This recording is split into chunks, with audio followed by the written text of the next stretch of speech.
आप सबों का स्वागत है म्यूटेंट स्कूल में। मैं हूं प्रोफेसर एक्स।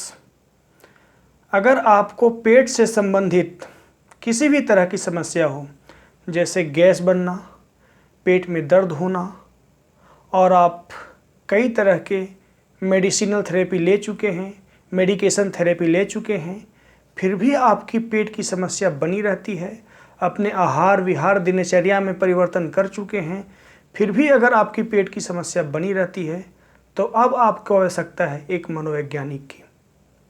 क्योंकि आपका पेट, आपकी आंतें गहरे में आपके मस्तिष्क के जुड़ी है। मनोविज्ञान के आधुनिक स्रोत ये कहते हैं कि आपके इंटेस्टाइन और आपका ब्रेन एक दूसरे से बातचीत करते हैं। अगर ब्रेन आपका ठीक नहीं है, अगर मन आपका ठीक नहीं है, अगर आपका माइंड अच्छे से वर्क नहीं कर रहा है, आप तनाव में हैं, स्ट्रेस में हैं, किसी मानसिक उलझन में हैं, या किसी उलझन भरा जिंदगी, अस्त व्यस्त जीवन जी रहे हैं, तो आपकी आंतें भी, आपके इंटेस्टाइन भी वही हो जाती है, जिसके कारण से आपको पेट की समस्या होती है। तो आइए इसको बारीकी से समझते हैं होता क्या है। मेरा एक पर्सनल अनुभव रहा है, मेरे खुद की और कई लोगों की, कि मैंने देखा है कई लोग जैसे तरबूज भी खाते हैं, उनके पेट में गैस बन जाते हैं, एसिडिटी हो जाती है। यकीन मानिए, वो खीरे भी खाएंगे, पपीते भी खाएंगे, सॉफ्ट फूड भी लेंगे, फिर भी उनके पेट में दर्द रहेगा, एसिडिटी बनती है। और विशेष करके ये चीज़ें महिलाओं में ज़्यादा होता है, क्योंकि महिलाएं स्ट्रेसफुल लाइफ बहुत ज़्यादा जीती है। क्योंकि घर परिवार में संतुलन रखने के लिए, मान मर्यादा को संभालने के लिए अपने बहुत सारी भावनाओं को दमन करना पड़ता है। महिलाओं को अपनी हजारों तरह की भावनाएं, फीलिंग्स सारे दमन कर लेती है, जिनका सारा प्रभाव उनके नाभि के इर्द गिर्द के एरिया पे पड़ता है और मुख्य रूप से पाचन प्रणाली पे पड़ता है। तो ये समझते हैं कि ये साइकोलॉजी क्या कहती है इस चीज़ के बारे में। तो आइए समझें इसे। सबसे पहली चीज़ कि आपका ब्रेन और आपका नाभि का केंद्र बहुत बारीकी से समझिए। पहले इसकी फिलॉसफी समझिए, तब निदान अवश्य समझेंगे। पहले लॉजिक समझिए, फिलॉसफी समझिए कि पेट की समस्याएं होती क्यों हैं आपको। अन्य मेडिकल रीजन है, वो रीजन अपने जगह पे सही है, लेकिन मनोवैज्ञानिक रीजन है, उसे समझिए।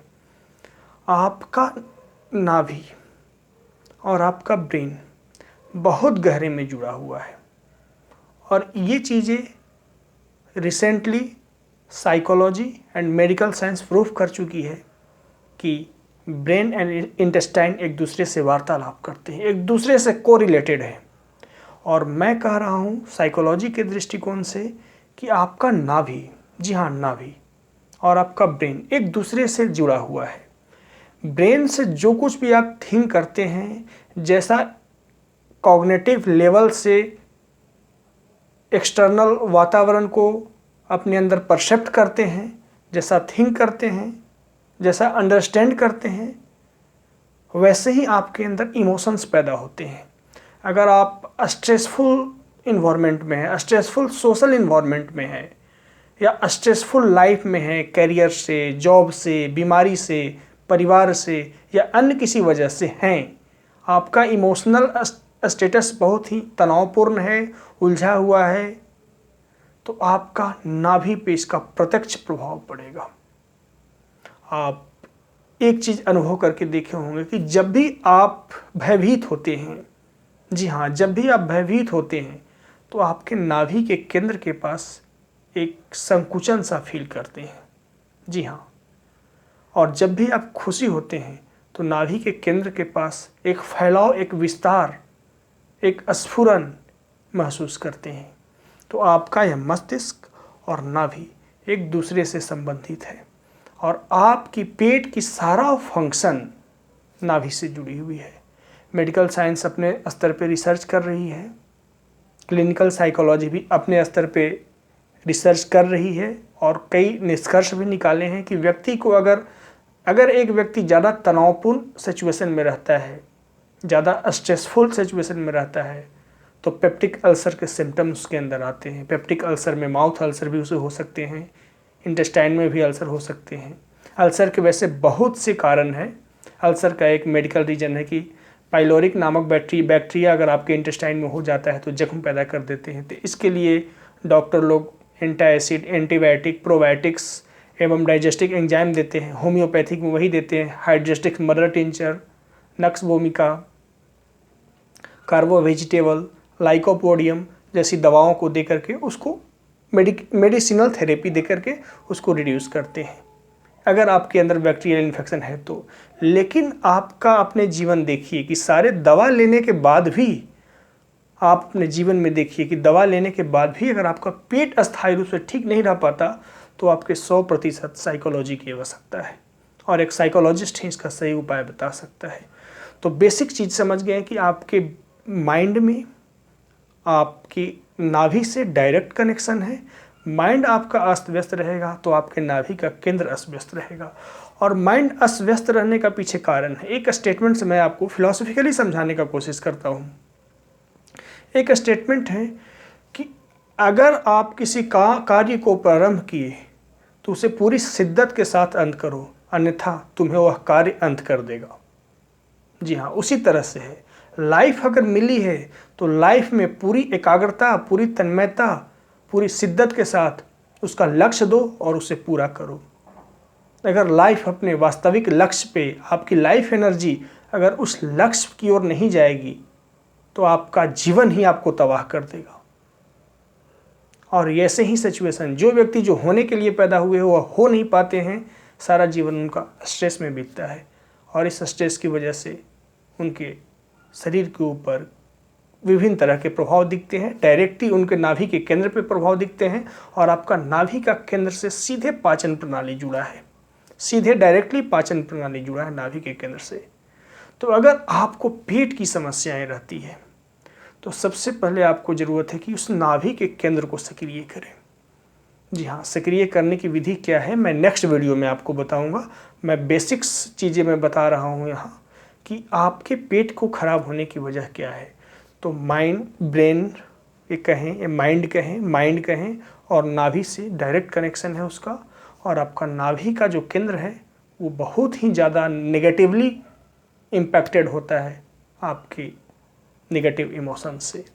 और ये चीज़ आप समझिए कि नाभि का केंद्र शरीर के मध्य भाग में है, अर्थात शरीर की सारी जो ऊर्जा, सारे शरीर के दूसरे आयाम की जो सूक्ष्म प्रवाह है वो नाभि के केंद्र से ही जुड़ी होती है। तभी तो बच्चा एक माँ के गर्भ में जब होता है तो नाभि के केंद्र से ही सारा पोषण प्राप्त करता है, सारी चीज़ें जो उसको गर्भ में जीवित रहने के लिए ज़रूरी है नाभि से ही प्राप्त करता है। तो नाभि बहुत ही अहम भाग है। अगर आप अपने पेट की सभी समस्याओं का, चाहे वो एसिडिटी हो, अपच हो, गैस हो, पेट में हमेशा कई तरह के दवा लेने के बावजूद भी दर्द बना हो, तो आपको नाभि को उपचारित करने की ज़रूरत है। मनोविज्ञान में ऐसे विधियां हैं, बहुत सारी विधियां हैं जो आपको नाभि को उपचारित करेंगी और ये मैं विधियां नेक्स्ट वीडियो में बताऊंगा। और ये विधियां को आप सिर्फ 3 से 4 दिन करेंगे तो आप पाएंगे कि आपका पेट का दर्द और एसिडिटी कमने लगा। और इसको अगर नियमित अपने जीवन में विधियां को फॉलो करेंगे तो आपका एसिडिटी और गैस जैसी, दर्द जैसी समस्याएं हमेशा के लिए ख़त्म हो जाएगी। पर हमेशा याद रखें, एसिडिटी गैस का मनोवैज्ञानिक रीजन भी है और मेरे समझ से तो 70% मनोवैज्ञानिक रीजन है, बाकी अन्य 30% हो सकते हैं। क्योंकि दवा लेने के बावजूद भी अगर ठीक नहीं हो रहे हैं, आपका खान पान, आहार विचार, अगर आहार व्यवहार अच्छा रख रहे हैं फिर भी ठीक नहीं हो रहे हैं, तो आपको मनोवैज्ञानिक के पास जाने की ज़रूरत है। और विशेष करके महिलाओं को, मैंने बहुत सारी ऐसी महिलाओं में देखा है कि उनको एसिडिटी की, पेट की प्रॉब्लम रहती है, वो यही स्ट्रेसफुल मेंटल स्टेट की वजह से। तो उनको भी नाभि का केंद्र को उपचारित करने की ज़रूरत है, ना कि एंटासिड लेने की ज़रूरत है। नाभि को केंद्र को कैसे उपचारित करें वो मैं आपको नेक्स्ट वीडियो में बताऊंगा। आज का वीडियो का बस था बेसिक से आपको रूल्स बताना कि क्या कनेक्शन है, क्या साइकोलॉजिकल रीजन है। तो आशा करता हूँ आपको मेरा ये वीडियो पसंद आया होगा, कुछ सीखने को मिला होगा। और हाँ, मैं वीडियो में नहीं कह पाता कि मेरे चैनल को सब्सक्राइब करें, वीडियो को लाइक करें, तो आज मैं कह रहा हूँ क्या क्या होते हैं। चैनल को सब्सक्राइब करें, लाइक करें, कमेंट करें और शेयर करें। मिलते हैं नेक्स्ट वीडियो में वो साइकोलॉजिकल मेथड को लेके जिससे आप अपने पेट की सारी समस्याओं का इलाज कर सकें। वीडियो देखने के लिए धन्यवाद।